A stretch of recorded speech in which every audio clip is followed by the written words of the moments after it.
Je l'entends, oui. Il est caché, hein. Il est un peu timide, hein, je crois. Hein.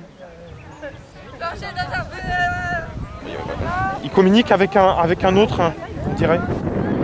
Il communique avec un... Ah, les voilà. Les voilà.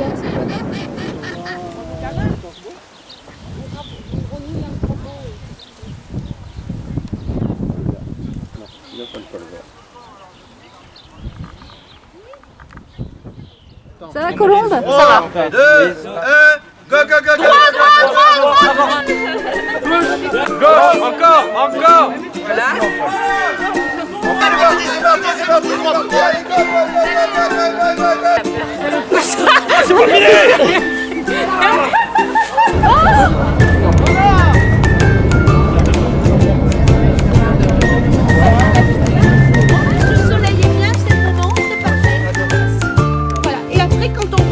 On arrive sur la presqu'île du Cap Ferret, avec la pointe du Cap Ferret, le flat.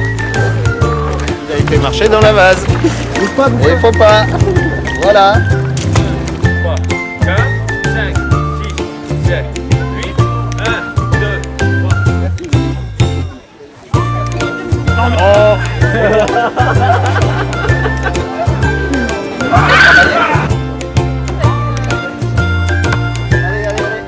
C'est la première fois que je prends et j'aime. Il était presque Audrey, mais c'est pas mauvais du tout. C'est de l'huître que j'ai mangé et j'ai goûté 2 fois et c'est pas mauvais du tout. Mais t'en avais jamais mangé? Je crois pas que dans ma vie j'ai mangé ça. C'est bien, c'est génial. Ouais. Et tu viens d'où, toi? De Strasbourg. Ah bah oui. On n'en a pas de huîtres à Strasbourg. je pense que... Délicieux. Parfait.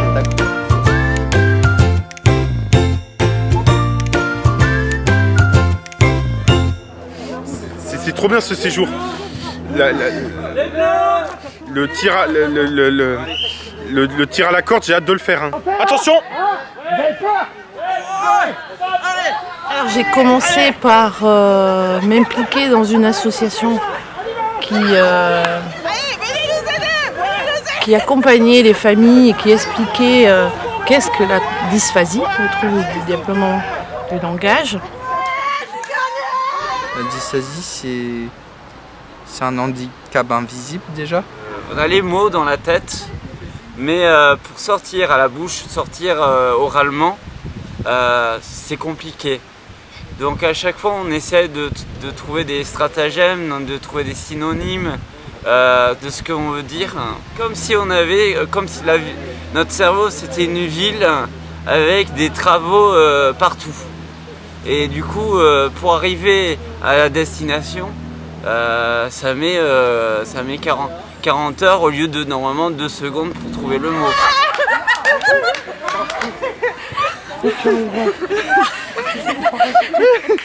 Une partie du cerveau qui traite le langage, qui dysfonctionne, mais de manière... rien n'est fluide, rien n'est automatique. Du coup, l'information rentre, les transmetteurs qui sont entre les neurones, mais finalement se fait mal, et donc ça prend des chemins détournés au lieu d'aller directement à l'information. On n'est pas dans le champ du trouble du développement intellectuel, la déficience. Allez, une chanson, allez, une chanson. On est tous les deux des Alsaciens, on a de la chance de voir de l'eau. Dans un coin d'Andernos.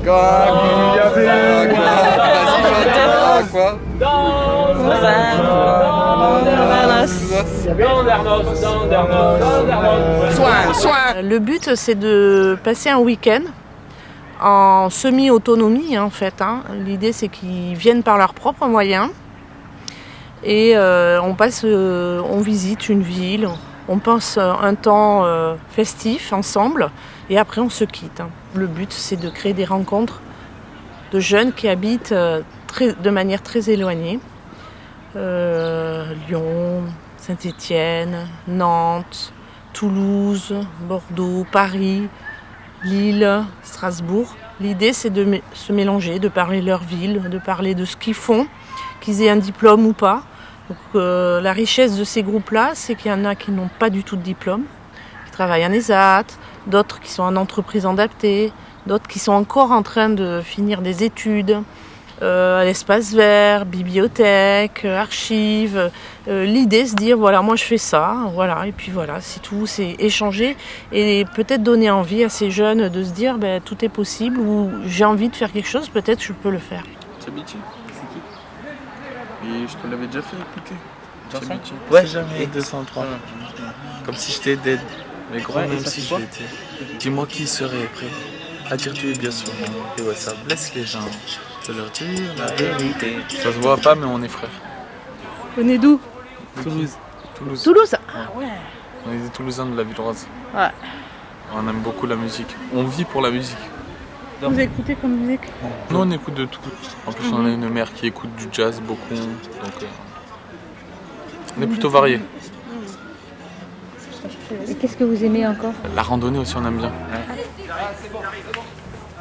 Vidéo, petit poisson. Tu vas le raconter, mais je vous dirai. Vidéo, petit poisson, mais...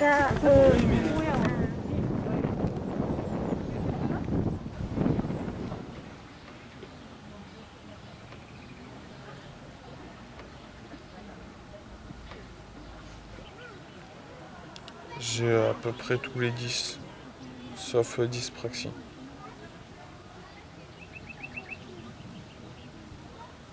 Ça veut dire donc la... Dysphasie, dysorthographie, dyslexique.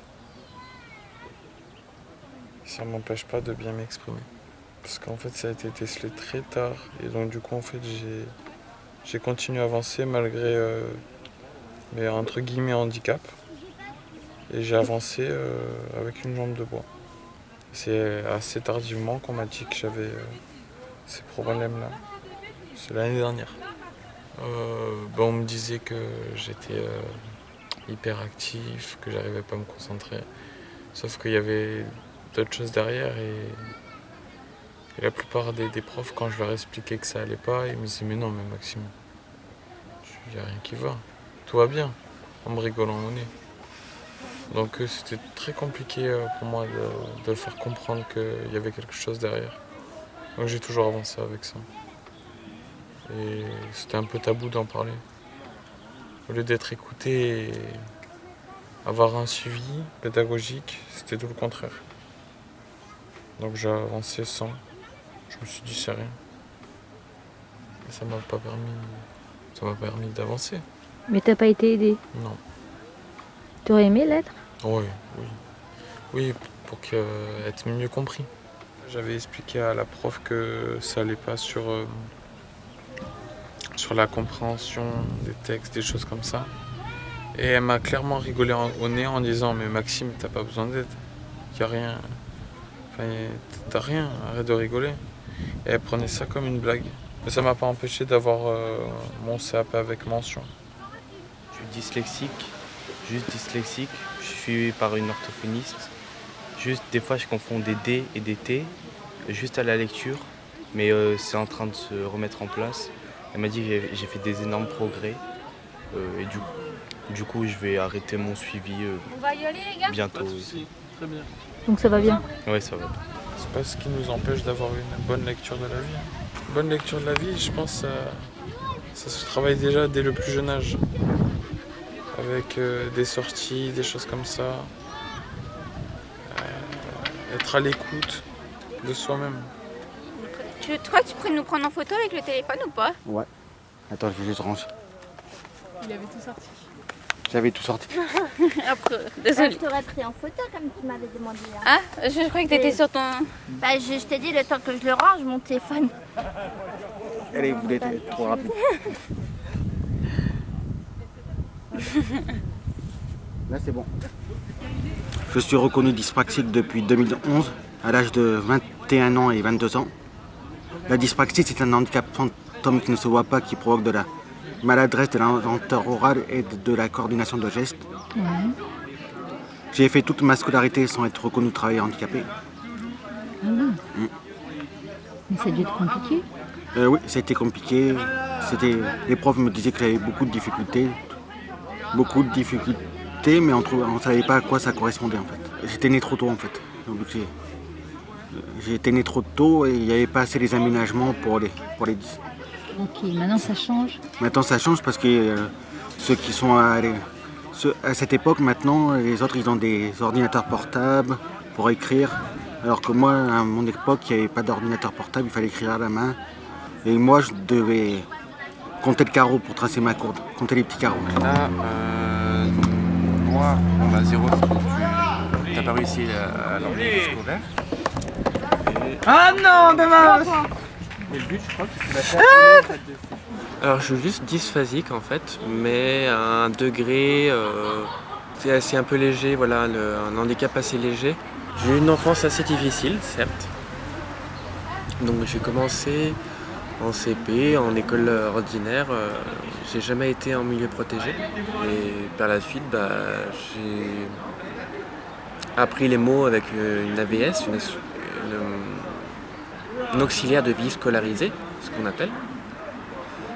Et jusqu'à mon collège, jusqu'à la fin de mon collège. Parce qu'au lycée, j'ai pas spécialement voulu en fait. J'ai eu un choix et j'ai dit je ne voulais pas spécialement. Et j'ai eu à la place un temps en plus qu'on appelle ça un tiers de temps pour les contrôles, pour les devoirs, pour un peu de tout, un tiers de temps. Si j'ai un souhait, ça serait de favoriser de donner peut-être plus de temps, je trouve. Plus de temps à l'expression, à juste à laisser trouver les mots en fait, parce qu'on n'a qu'une vie certes, mais elle est belle et donc autant juste laisser la personne trouver et peut-être la guider tout simplement, mais pas sans forcément lui dire. La difficulté en France, c'est que les troubles 10 n'ont été reconnus qu'en 2001.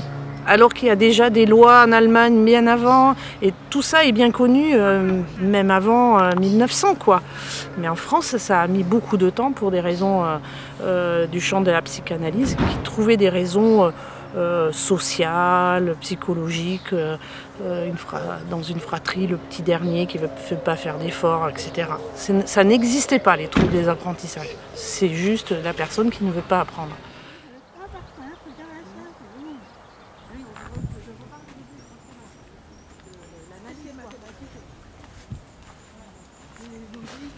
C'est pour moi le blocage, il y a eu un énorme blocage, c'est l'école. L'école, comment dire ça, il nous forme pour faire des calculs, faire du français et tout, mais il nous montre pas un exemple des métiers du quotidien ou des métiers difficiles, compliqués. Ils sont bloqués à faire des racines carrées de machin, ou Pythagore, ou Thalès. Et dit, mais dans la vraie vie, on va jamais utiliser Pythagore. Ça sert juste à un triangle rectangle. On voit pas tous les jours un triangle rectangle. C'est quoi cette île là-bas? Qu'est-ce que c'est une île? Non, c'est pas une île. Là, t'as la Arcachon en face. T'as en face à Arcachon. Et normalement sur la droite, t'as l'île des oiseaux. Ah oui, elle est tout là-bas, ouais.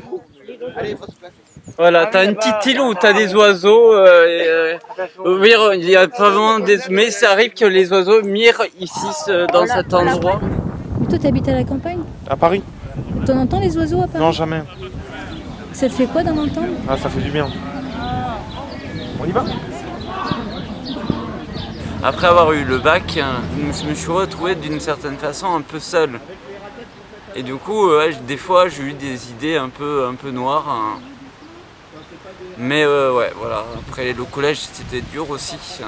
Les gamins, ils sont il y avait pas mal de gamins qui n'étaient pas très délicats et très simples, très compréhensifs et très attentionné, on va dire. Hein. Donc du coup, ils m'ont un peu certains m'ont bien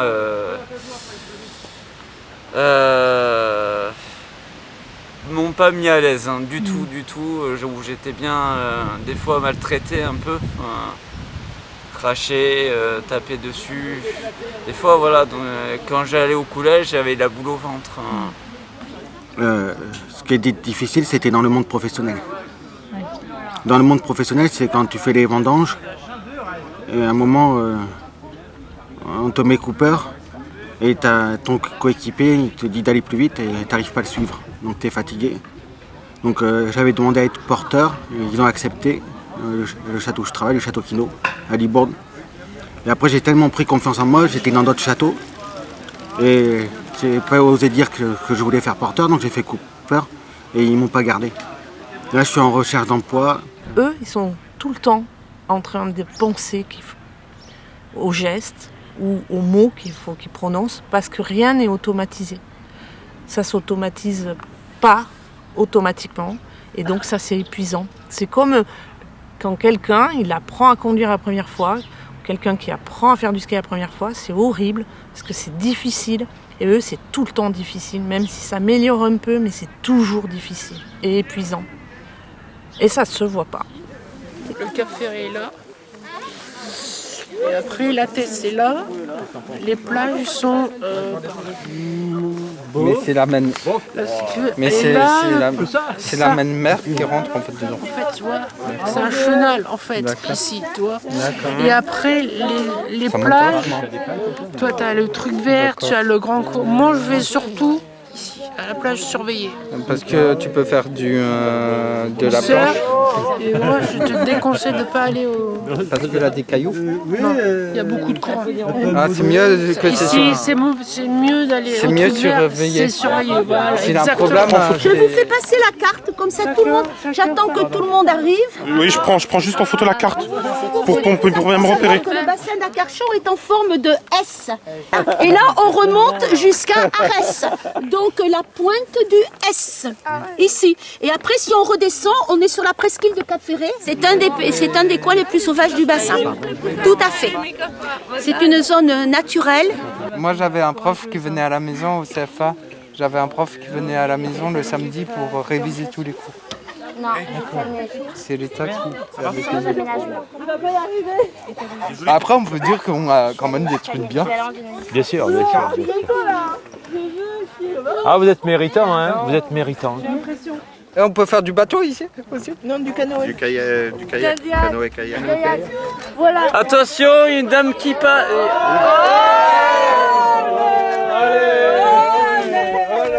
Attention, il y en a un deuxième. Allez.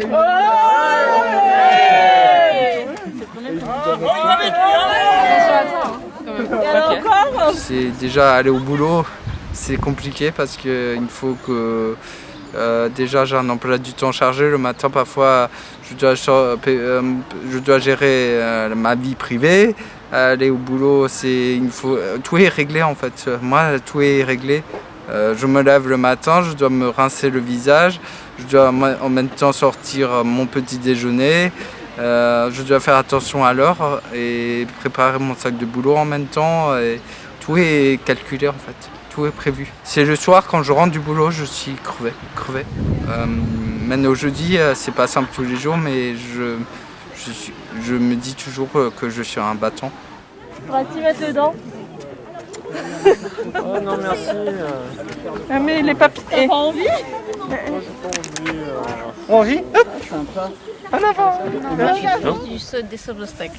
Saut d'obstacle, s'il refuse l'obstacle, ça arrive? Oui. C'est éliminé. Oui, j'ai déjà... Mais après, avec un galop 2, je suis pas très... C'est dangereux, non? Pas trop dangereux? Ça va? Ça va. Non? Évidemment, tu as toujours le même cheval. Hein. Non, non, j'ai pas le même cheval. D'accord. Je suis donc magasinier dans une bibliothèque universitaire des sciences et techniques. Ah, c'est fantastique. Hein, que j'ai commencé en 2011. Et vraiment, non, c'est le pied. Vraiment, pour ça, j'ai de la chance. Hein, d'avoir trouvé ce boulot. Hein. Je suis au milieu des mots, c'est ça, c'est exactement ça. Des mots scientifiques principalement, mais des mots hein, par centaines, milliards de données. Hein. C'est ça. Hein. C'est le paradoxe. Ah, c'est le paradoxe, hein, c'est le paradis des mots hein, après. Et celle qui m'a donné le goût des mots, le goût des livres, hein, c'était une prof de français au lycée hein, qui m'a vraiment donné le goût le goût de la lecture, des livres, hein, et donc du coup le goût des mots et tout, hein, qui m'a permis d'entrer par une porte et d'explorer comme si c'était une jungle hein, qui était vraiment sauvage, mais sauvage où personne n'est entré dans cette forêt. Et j'ai réussi à explorer cette forêt et j'ai trouvé des sorties, des clairières où il y avait des mots plus ou moins ma vocation où je voulais aller. Elle s'appelait Madame Dabar, hein, Anne Dabar, qui était vraiment une prof de français, qui était vraiment qui a tout de suite compris mon handicap et qui était vraiment très un peu comme une mère poule un peu. Et elle était vraiment très attentionnée, cette personne.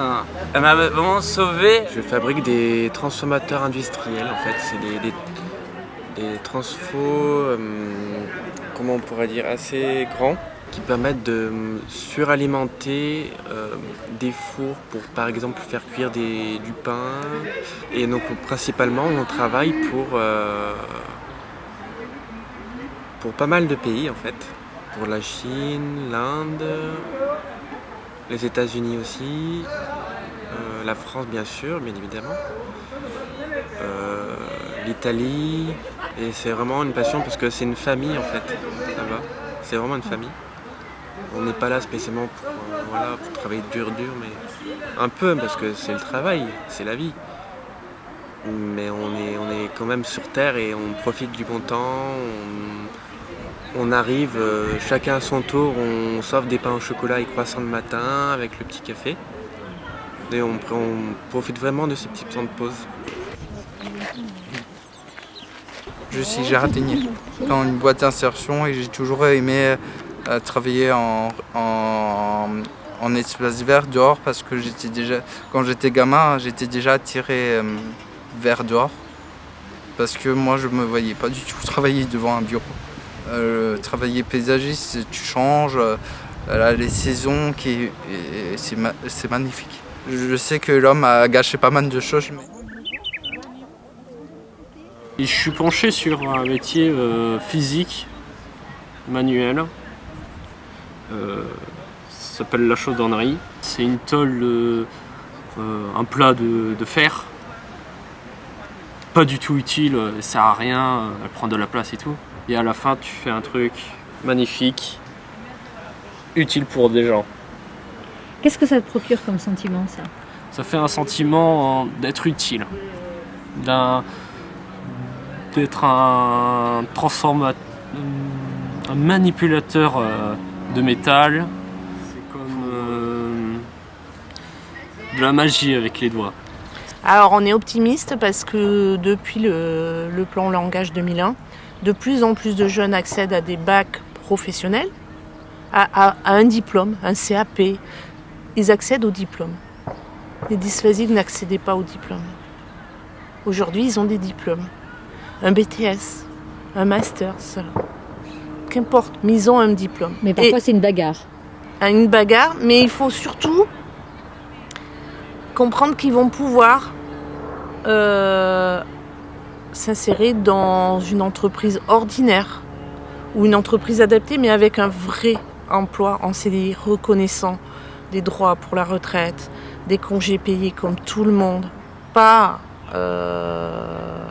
forcément dans un ESAT où on reste dans la continuité de l'institution. Pour certains, c'est important, les ESAT. C'est un passage. Parfois, ils y restent. peuvent changer de boulot à l'intérieur des ZAD. Mais une bonne partie peut aussi accéder au milieu ordinaire. Le milieu ordinaire, c'est notre objectif. Difficile, je sais. Oublié. Ah, tu le fais les gars. C'est pas moi cette fois-ci. Ça va? Ça va. Ouais. Ça va? Nickel. La passion, c'est le karaté. Depuis que je fais du sport depuis 20 ans. Depuis 20 ans, j'ai mis du temps pour avoir ma ceinture noire. Là, j'assiste en 2017. J'ai obtenu mon bac pro gestion administration.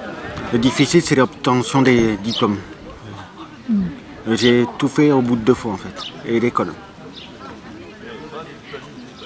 Et ce qui a été facile, c'est là le karaté. Même si ça a été, c'est les diplômes que j'ai obtenus du premier coup. J'assiste le prof dans les cours enfants et baby karaté. J'aide le prof, lui qui a 17 élèves, j'aide le prof à l'aider dans le cours, à rectifier les mouvements quand ils font pas très bien les mouvements. C'est super bien pour moi, comme ça. J'apporte mon savoir et eux aussi. Et le prof n'est pas débordé aussi. Le karaté, ça m'aide à me dépasser, à me permettre d'aller mieux et à évacuer mon stress. J'aime bien m'occuper des enfants et j'aime bien passer ma passion aux autres. Parce que moi, j'étais beaucoup en difficulté et je veux pas qu'ils traversent la même difficulté que moi. Et maintenant, je me suis converti au yoga. Tu comprends ton corps. Je pense que ça m'aide quand le handicap, t'es plus calme. Voilà, tu te ressens plus calme et tu comprends ton corps. Ça m'a permis de me comprendre et de sortir ce que j'avais besoin de sortir. Et je me sens plus libre. J'avais plus la même.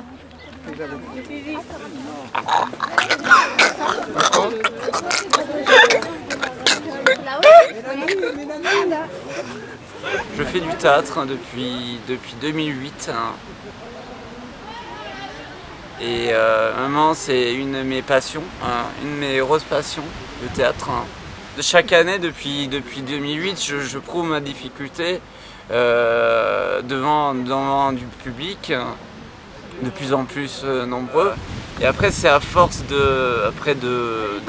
d'aller chez l'orthophoniste, avec l'aide des parents qui permettent d'améliorer, de réussir à mieux communiquer avec les gens. Maintenant, oui, j'aime beaucoup m'amuser avec le vocabulaire, les mots et tout. Et puis j'aime bien lire. Mais au début, quand j'étais petit ou adolescent, c'était vraiment une de mes plus grosses difficultés, le vocabulaire, les mots ou de parler français, d'avoir des phrases correctes françaises. Mais maintenant, j'aime bien jouer sur les mots, j'aime bien faire des petits jeux de mots, m'amuser à apprendre d'autres vocabulaires, d'essayer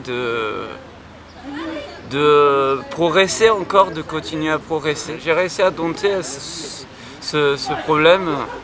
Donc après, on ne va pas dire que j'ai dompté dans la totalité, parce que j'ai toujours ce problème. J'ai toujours où il y a des moments où les mots sortent pas. Mes mots sortent pas, mais j'arrive maintenant facilement à communiquer avec les autres, à me faire comprendre. J'ai toujours une force en moi que même quand j'étais petit, quand il fallait finir les devoirs, je faisais encore le double parce que pour moi c'était important d'avoir un bon cahier bien écrit. Même quand je faisais une petite tâche, j'étais obligé de recommencer pour écrire mieux, pour être tout lisible. J'étais obligé parce que c'était important pour moi. Tu t'es appliqué. Ouais. J'étais appliqué.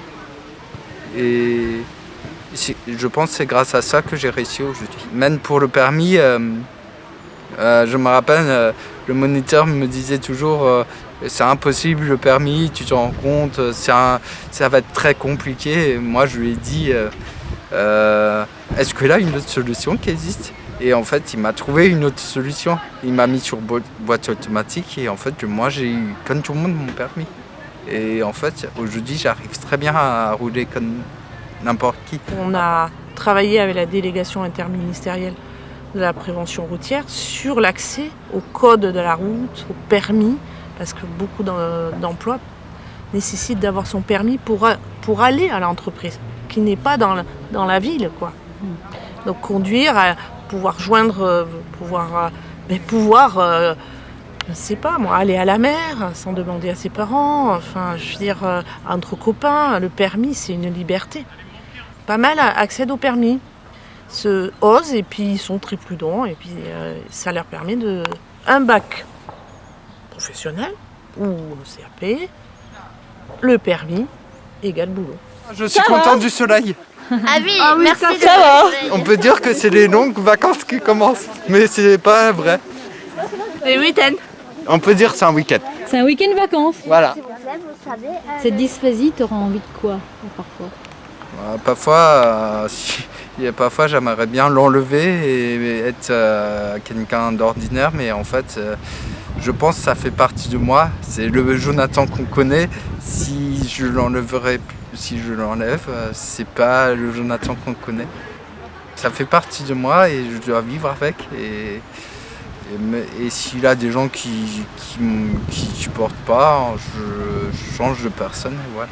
Aujourd'hui, je suis habitué et j'ai fait beaucoup de chemin pour y arriver. C'est encore pas facile tous les jours, mais je pense que ça doit faire partie de moi et je dois vivre avec.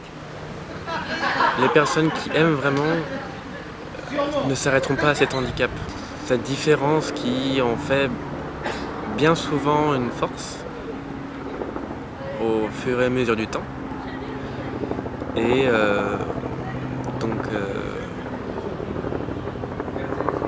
voilà, mon point de vue, je trouve que j'en ai fait une force. Ma force, c'est que ça m'a permis de faire plus connaissance avec d'autres personnes qui ont eux-mêmes aussi d'autres difficultés ou pas difficultés, et de faire des rencontres incroyables en fait. On sent ici que ça fait du bien de faire des rencontres en fait. Tiens, ça fait ça. 1, 2, 3, 4. Ah merde, c'est en arrière. 1, 2, 3, 4. Faut pas réfléchir. 1, 2, 3, 4. Et alors après pour tourner, 1, 2, 3, 4. c'est encore C'est quel côté tu tournes? latéralité. Alors regarde bien. Regarde bien. Là, En fait, tu es là, tu vas devoir repartir là-bas. Mais il faut que tu fasses ça. Là, et tu repars là-bas, comme ça. Je me sens bien, vraiment. Il y a une bonne ambiance, une bonne alchimie pour ça avec certains. Donc c'est assez cool. Et puis les jeux et tout, la petite balade, ce qui est sympa. On passe vraiment un bon moment bien sympa. Ça fait du bien. Oh, ça fait du bien, plus l'air marin et tout, l'air du bassin, c'est toujours agréable. Hein. Une sorte de dépaysement, une sorte de... on connaît vraiment loin de notre routine quotidienne, de notre vie quotidienne. Un peu tout le monde a eu le même échec qu'on a eu quand j'étais petit. Et j'étais vraiment content de rencontrer des gens qui ont le même handicap que moi, qui ont partagé des moments qui ressemblent qu'on a vécu. Et c'est ça qui m'a touché. Ça fait du bien de se lâcher et comparé à notre société, tout le temps en carré. Voilà, on sort habituellement du carré. Ça fait du bien. Et le truc qui m'a aussi plu aujourd'hui, c'était que les adultes nous ont fait confiance, ils nous ont laissé gérer notre repas à midi ce qu'on voulait. On pouvait manger sandwich, on pouvait manger salade, on pouvait aller où on voulait. Et c'était génial. La sensation que j'étais libre. Alors, la boum avec les jeunes dysphasiques, c'est la boum qu'on a connue, je pense, quand on était très très jeune. il y a 40 ans, où en fait tout le monde danse plus ou moins, se regarde, et puis quand il y a le moment des slows, on se dit bon allez, c'est là où on peut danser avec quelqu'un. Ça démarre tout de suite. Et ça démarre tout de suite, comme à l'époque des bals que j'ai connus, ils sont vivants, joyeux, ils se posent pas de questions.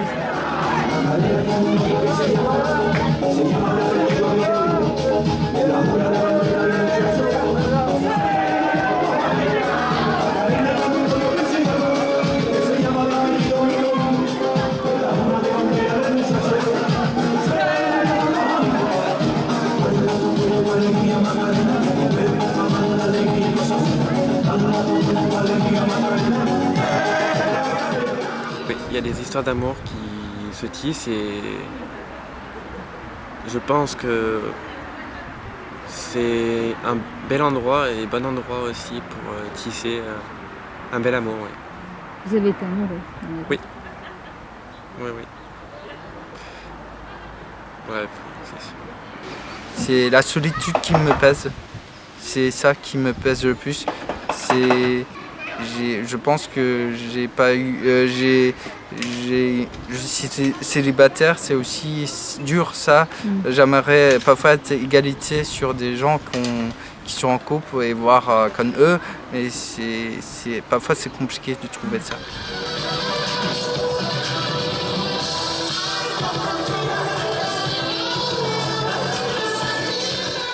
Pour que ça soit vraiment parfait, ça serait trouver une petite amie, ça serait l'idéal. Après, bon, je vais pas non plus en faire une obsession d'en trouver une. Si j'en trouve, c'est cool, ça serait pratiquement parfait. Si j'en trouve pas, ben ça sera aussi bien. Parce que voilà, j'ai des potes, j'ai la famille, donc des gens que j'aime. J'ai un boulot, donc je profite de la vie. Donc voilà, il faut peu de choses pour être bien donc voilà. Donc ça serait, oui, les petites amies, ça serait la boucle qui serait bouclée.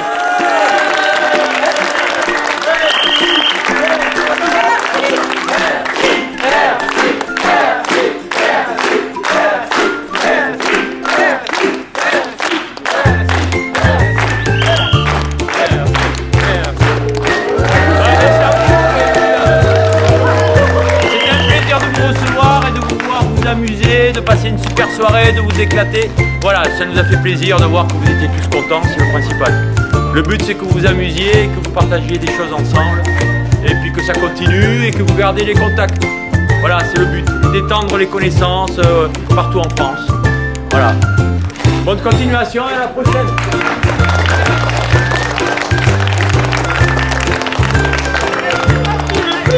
Je veux pleurer.